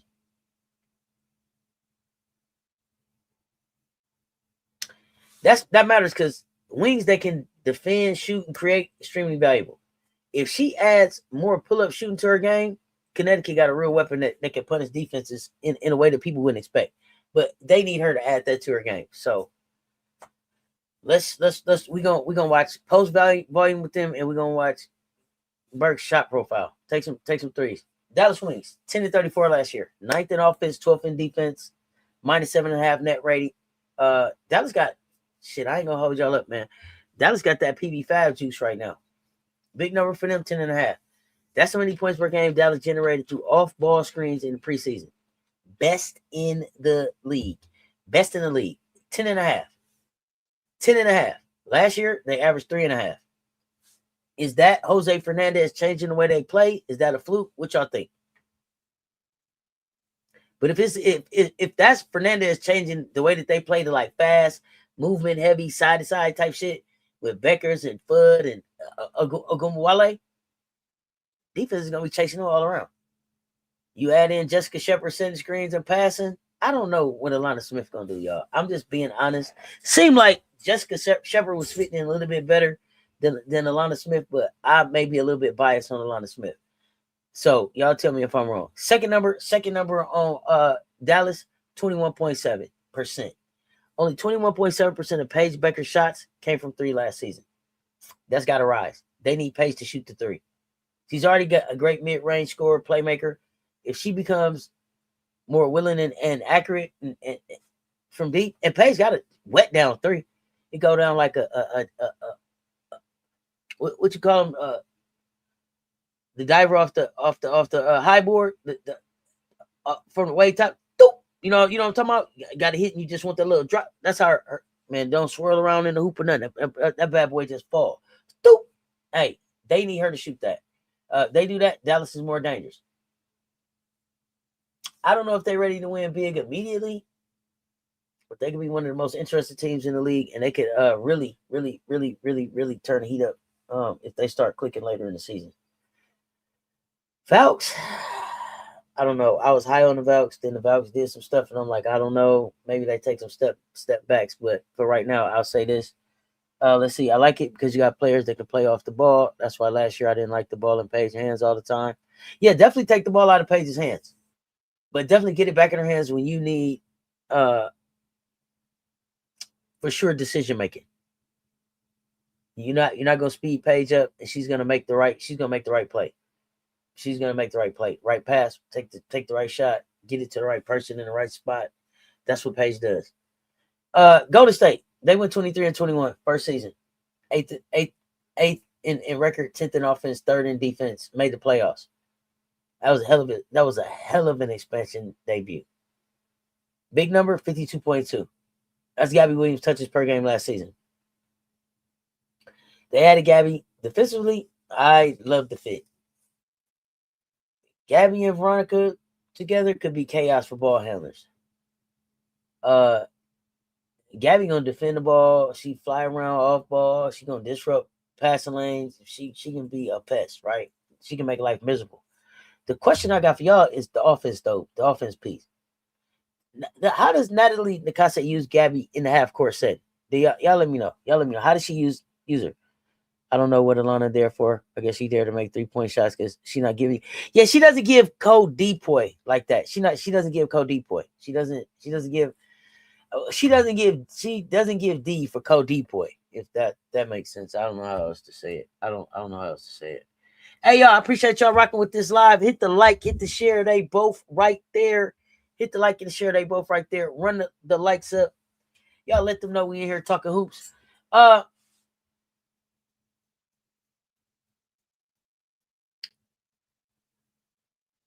I tripping? Okay, because this I don't watch a lot. I didn't watch a lot of Gabby, but this is what I remember about Gabby. And if I'm wrong, y'all tell me. Seemed like Gabby can drive and she definitely can make passes. But how consistent is her jumper? Her jumper seemed like it could be a question at times. Is it some inconsistency with the jumper? Not scoring, jumper. Remind me.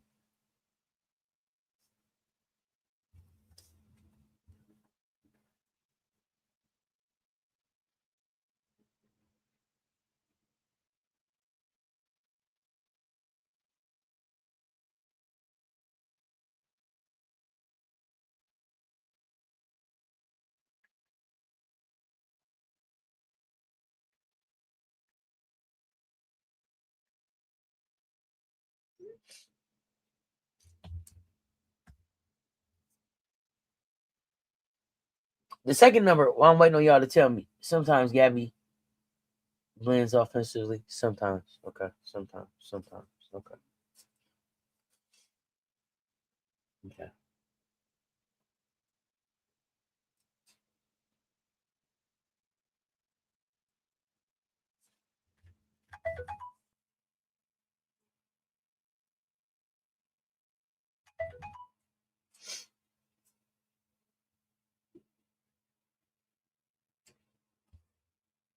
Offensively, I'm interested to see how Gabby, Veronica, and KT work. You got questions? Yeah, you got questions?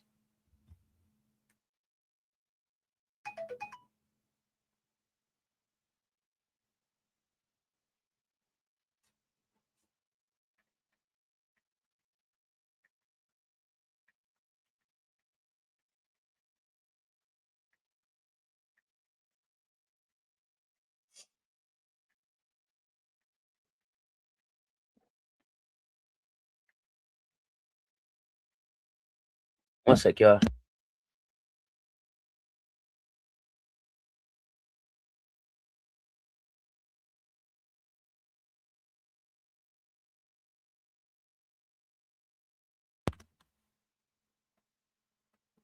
Okay, she's not a shooter, but she's a defender and a slasher. Okay. Is that gonna be enough for them from Gabby? I only watched her in the playoffs last year, and the jumper was inconsistent. Okay, so I'm not off. All right. So I mean, it sounds like shit. If she develop a jumper, it can't hurt. But y'all, it seemed like y'all saying it's enough if she just slash and defend.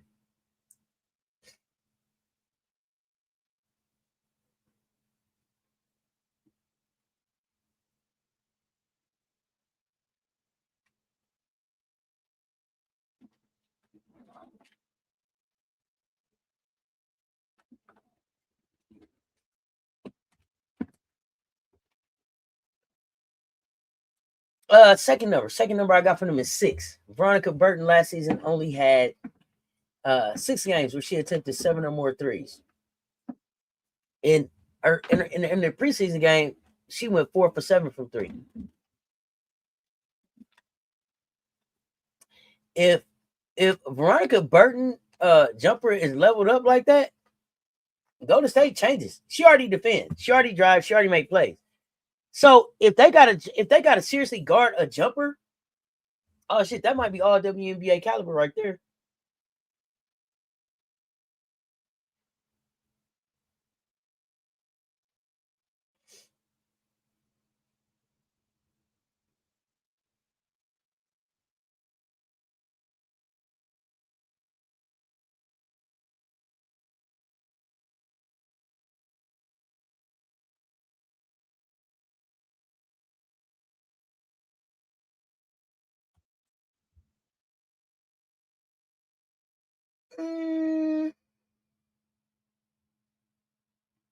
That's why I think, I don't know, the Kate Martin waiver, that's like, I think that Golden State is just saying like, yo, we got a better version of ourselves coming that we betting on. And the thing is, they got to have, more defense, more versatility, more upside. But most important, they better not lose the toughness. The toughness and the energy that they brought into season 1, they better not lose that shit. I know that. Indiana Fever. 24-20 last year. 3rd in offensive rating, 7th in defense. Big Draco, what's happening, fam? 4th in net ranking. Big number for them, 0.93. That's Indiana's points per trip over the past 2 seasons when CC's on the floor, but didn't bring the ball up. And the number was okay. Okay, you heard what I said? 0.93. 0.93. That was what it was over the last 2 seasons. Okay. Preseason this year. What y'all think it is this year? It's 0.93. What? Give me a number. 0.93. What you think that number went to now? And this is Indiana's points per trip when CC doesn't bring the ball up. It was less than a point. What do y'all think it was just in the preseason? Give me a number. Let me see who's still in here with me. Give me a number. What y'all think that number went up to? Just in the preseason this season.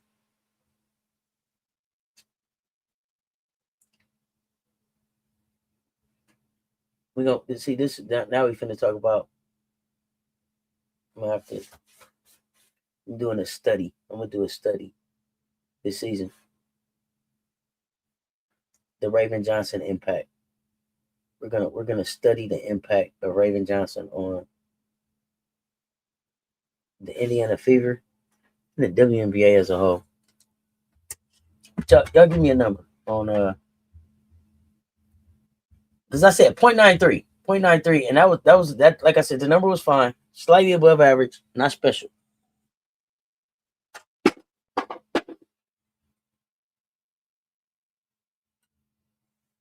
Oh, the big number is 0.93. That's Indiana's points per trip over the past 2 seasons when CC was on the floor but did not bring the ball up. That was how many points they scored.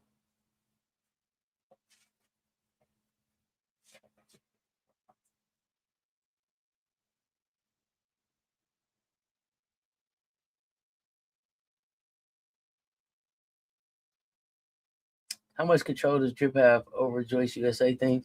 I don't know. I don't know Draco specifically because they said that Joyce was playing because the US requested that Joyce get her points up in 3-on-3 and 5v5 because I believe they planning on calling Joyce in soon.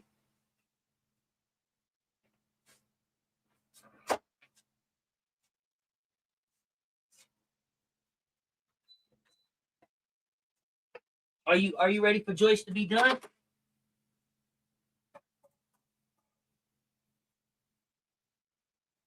Because I'm hoping that Joyce isn't playing I hope that none of them are playing in the next one. Oh, y'all got some crazy numbers. 6.5, 8.2. No, y'all. No. So it's 0.93. Okay, but in preseason it jumped over 1.4. That's not sustainable, but that's good because it shows the Indiana's using what another initiator. It could be some Kelsey Mitchell and it could be some Aaliyah Boston, but really it's Raven Johnson.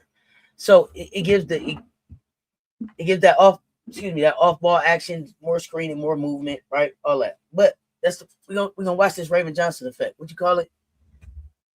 Johnsonomics. I don't know. We're gonna do something. I don't know. We're gonna do I don't know. We're gonna do something with that black magic, I think. But 1.4. The second number I got for them is 19%. 19%.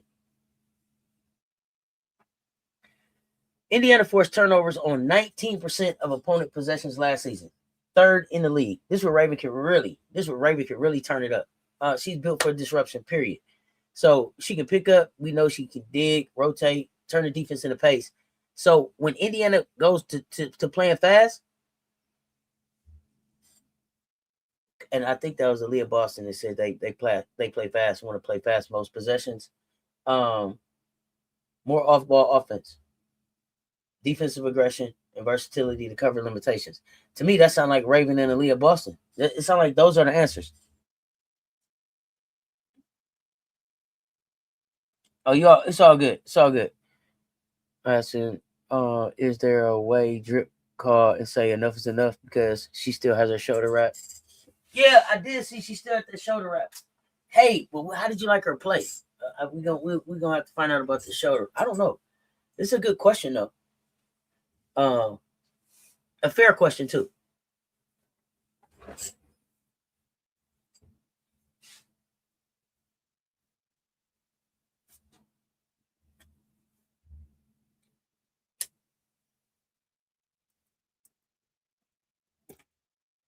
All right, let me keep rolling right along here.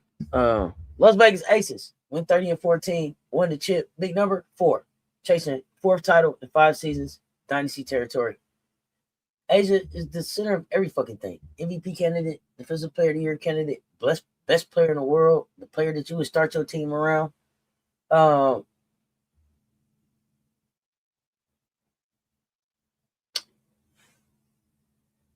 second number I got for Las Vegas Aces, 1,043. 1,043. 1,043. 1,043.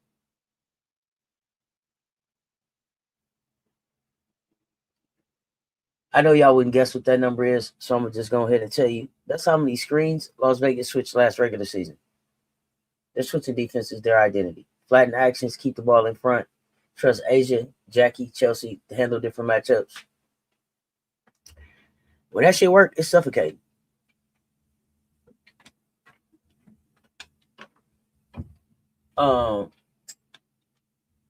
Everybody coming for us though, so we cannot rely on flipping the switch late. We need sharper early season defense than what we saw in preseason. So I expect us to clean that shit up. But yeah, 4 and 1,043. Los Angeles Sparks at 21-23, 6th in offense, 10th in defense, minus 3.3 net rating. Big number for them, 0.85. 0.85. That's what the Sparks allow per trip when using aggressive ball screen coverages. They want to defend better. That's why Ariel Atkins made sense for them. Nneka Ogwumike made sense for them. The offseason had a clear defensive flavor. Second number, 167. Kelsey, the offense plum, attacked 167 closeouts last season. That number could rise if LA creates better spacing and lets her play off tilted defenses if that's what they want, right? I'm not going to front like Kelsey can be dangerous when the defense is already moving. But I don't know if they want to put all their eggs in that basket. You got Erica Wheeler, you got Tanaya Latche, you got Nneka, you got Hamby. They can help create those advantages. Plum's efficiency and impact can rise, but I think that they need to take advantage of Tanaya Latche from the second round.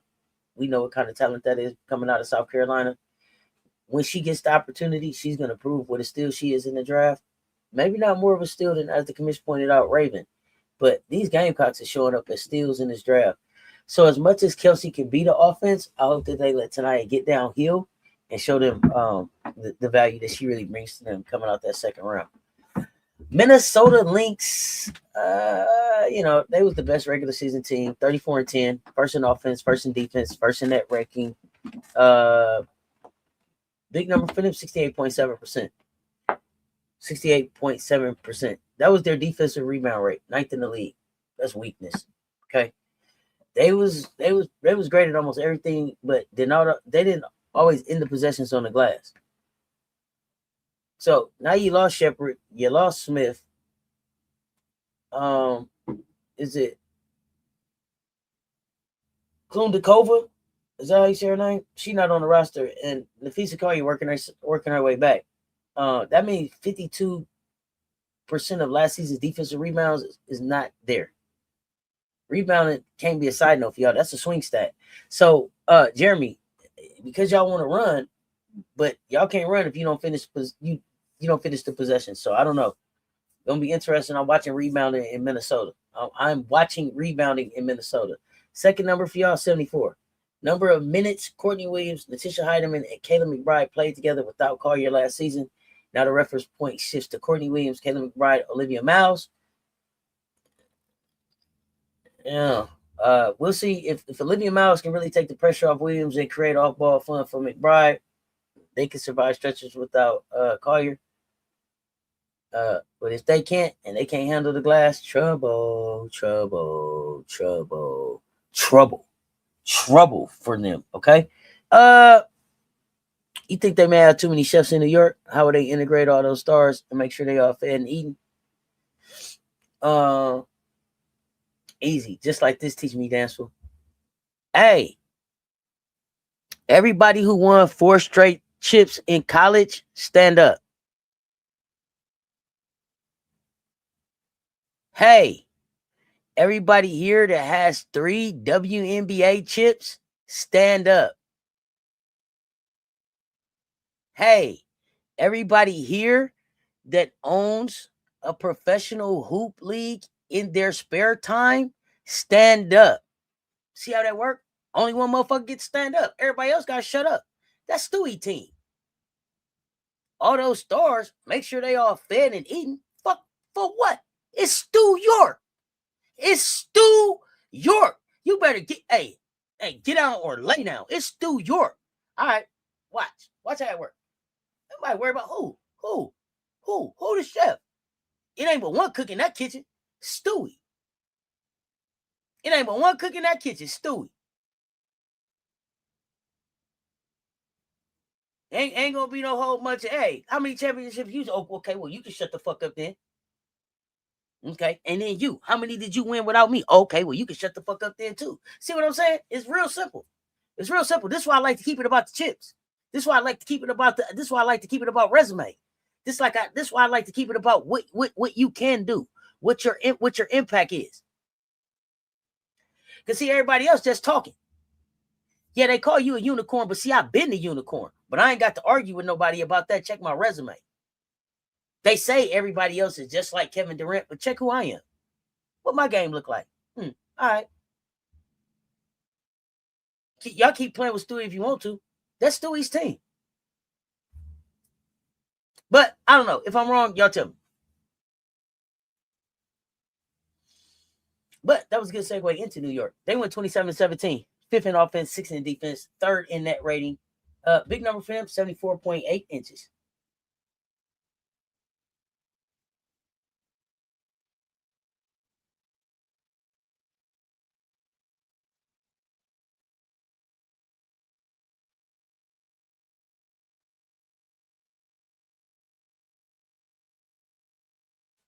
That's the average height of their projected top 6.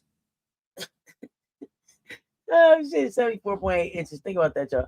74.8 inches. Sabrina Ionescu, with Benaja Laney Hamilton, Leonie Feverich, Satu Sabali, Brianna Stewart, Jonquel Jones.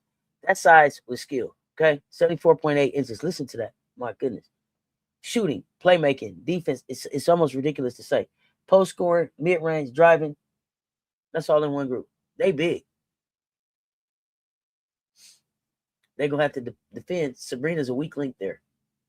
I don't know about everybody else, but Sabrina's for sure a weak link on defense. Plus, where's the rebounding and defense coming from? Talk about it. rebounding and defense. They got to put all of that together. I think y'all talking about Minnesota. The second number for them is 48.5%.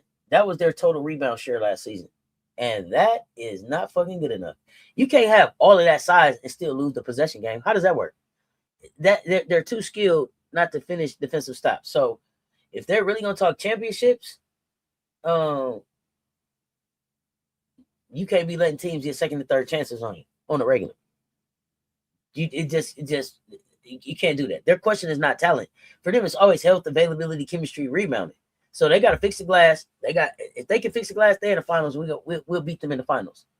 They need Jonquel to be hungry, and they need Jonquel to get on the block. Get on the block.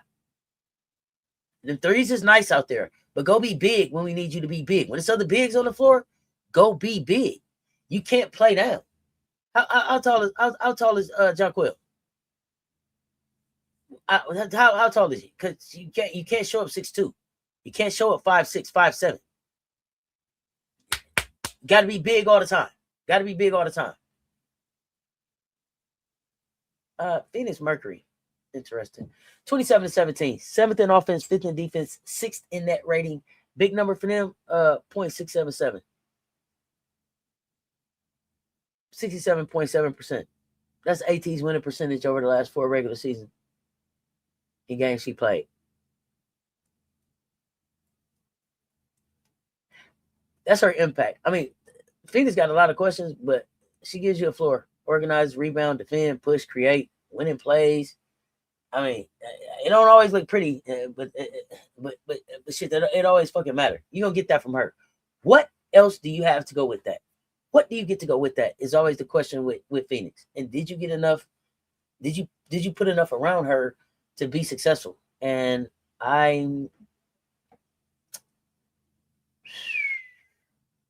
as much as I want to see AT have some success, I'm really shaky on this team this season and them being able to sustain for a season. Yeah, Chef Stewie. The second number, 47. 47. Kai Copper attempted 47 off the dribble threes last season. If that number rises, efficiency holds, they can survive some scoring gaps. But Copper putting rim pressure and three-point pressure on defenses changes everything. But you need both from Kai. It looked like she's ready to bring that energy. I love the way she started the pressure the other day. Like, get that mic back to her. Get that mic back to her. I want to ask you some questions. You know what I'm saying? She said, see, y'all almost made me crash out already. That's the Kai Copper I've been waiting on. Let's go. But with Whitcomb out and Satu gone, they need all of that from Kai Copper and no drop off from Awa McMahon. Portland Fire. I mean, they brand new expansion team. No prior record, as the commission pointed out. I told y'all about the 29.8%. That was their number pretty much of when they had a player in the dunker spot.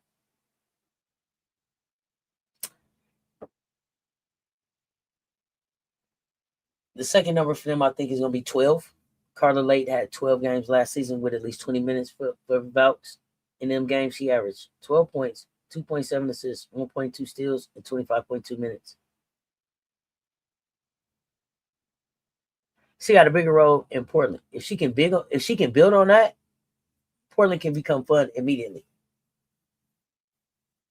But y'all, concepts plus opportunity don't always equal win. So I mean, these players are gonna have to seize these opportunities, seize these roles. I mean, seriously.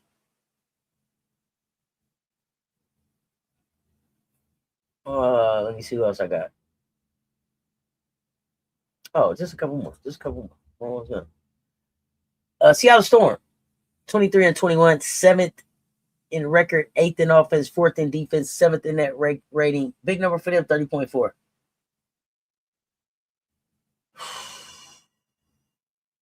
I had to go find something. 30.4. That's Flau'jae's off-ball screen rate per 100 possessions in the preseason. Don't make her over dribble too early. Give her some movement, momentum. Let her catch already going downhill. Try to let her athleticism put the pressure on the defense. I think that's smart for them. The second number is going to be 15.4%. They had the lowest turnover rate in the league last season. But with all them veterans gone, I think that number's going up. But turnover is going to tell us a lot. If they can stay organized, they can compete. If the youth movement gets sloppy, it's gonna get ugly early. Tempo, they also knew, y'all. Listen, big number for them, $2.39 million. That's the combined salary of Brittany Sykes and Marina Mabrey, okay? $2.39 million. That's the big number for Toronto. And the fit, fucking interesting. This is interesting as the number. Brittany Sykes and Marina Mabrey, $2.39 million. Okay. Sykes saw a second defender on 15.7% of her touches last season. That's fifth among 91 players with at least 1,000 touches, okay? Mabrey was blitzed on over 12% of her pick and rolls. Second only to PB5 among players with at least 300 pick and rolls. Put them together, defenses have got some choices to make. But I guess the thing that's going to tell the story about Toronto is how much Kiki Rice is able to benefit from those two things. Is Kiki Rice able to step in and make people pay off Sykes and Mabrey? I don't know. I'm interested to see how this all looks for Toronto. I'm interested to see how that all looks. Do y'all have those three starting together? Kiki, Mabrey, Sykes? Let me know. I don't know. Second number, 57.7 feet. That's Toronto's average defensive pickup distance in preseason. And that's 10 feet higher than last season's leading mark. I don't know if they'll do that shit all season, but it tells us that Toronto wants to be ruder defensively. God damn, that's just rude. I don't know. Brittany Sykes and Kiki Rice picking up guards early. Can that annoy people? Can it be an annoying defense? I don't know. We're going to find out.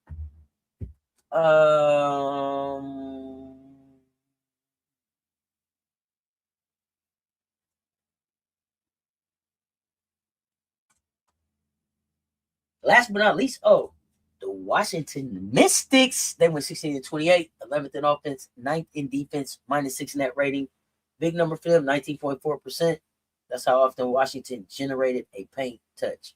4th highest in the league. They don't got a lot of ideal shooting, but they got some smart spacing that they do. They initiate actions from different areas, try to cut, try to move, create paint pressure through structure.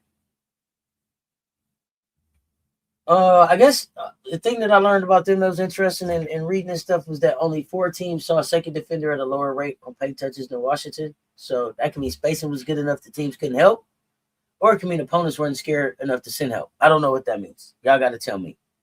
Was it? what was it? It could be a little bit of both, though, probably, if we're being honest. The second number, though, for them, 2009. That was the only season where a primary reserve won Rookie of the Year. That matters because, I don't know, could Lauren Betts come off the bench for them to start the season? Maybe not. But I guess for people that are worried about if she's going to be the Rookie of the Year, if she does her thing off the bench, I think she still has an opportunity to be in the conversation. I think they'll definitely have her name in the conversation. They'll definitely have Azzy's name in the conversation. Cotie McMahon get healthy early enough in the season. She's gonna demand her name in that conversation. So I'm looking for Cotie get healthy, but I'm watching Washington. Want to see if Jordan's healthy and Belonga has to step up. Oh, absolutely. Talking about Seattle, I agree. I agree.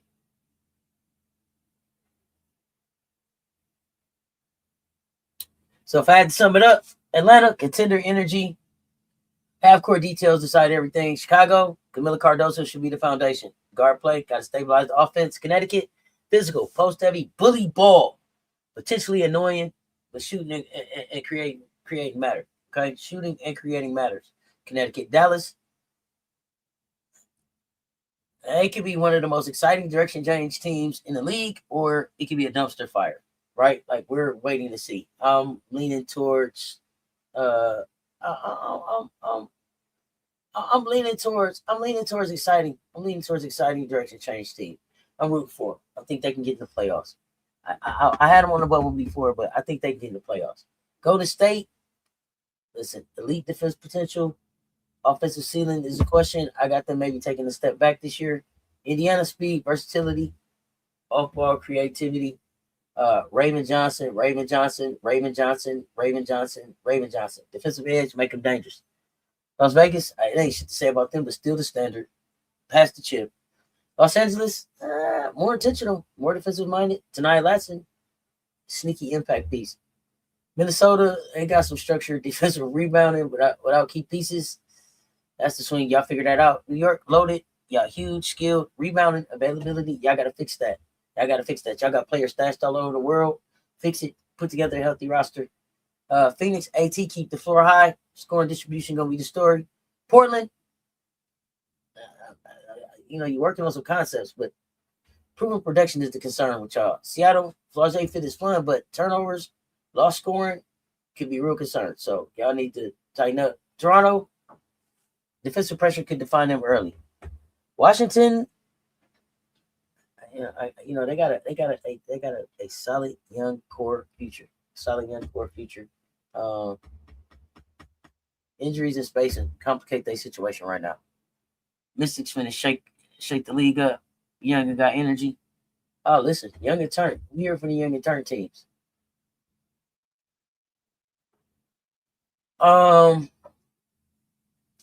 know what I said. Who wins MVP? Asia. Who wins Rookie of the Year? Raven. Who wins Defensive Player of the Year? Asia. Who wins Sixth Player? Raven. If not Raven,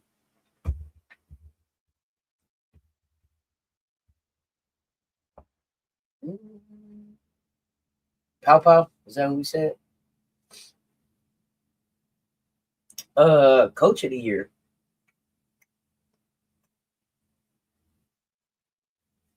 Maybe Stephanie White.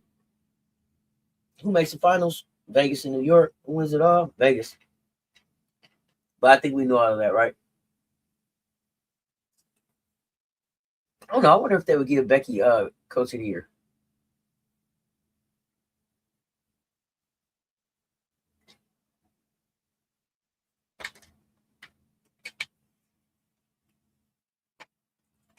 I hope everybody has a healthy season.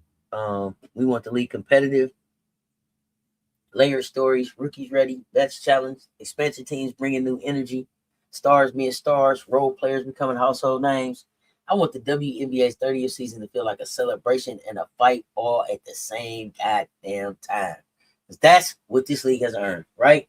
Not charity. We don't want no cute coverage, no casual attention. Real basketball conversation, real analysis, real investment, real expectations, respect with receipts. And that's what we do here. That's what we do here. Yo, I appreciate y'all pulling up and rocking with me all this morning and to start off this afternoon. I am back at 3:30 with Fan Court. We got Jay, we got Paige, we got Jeremy.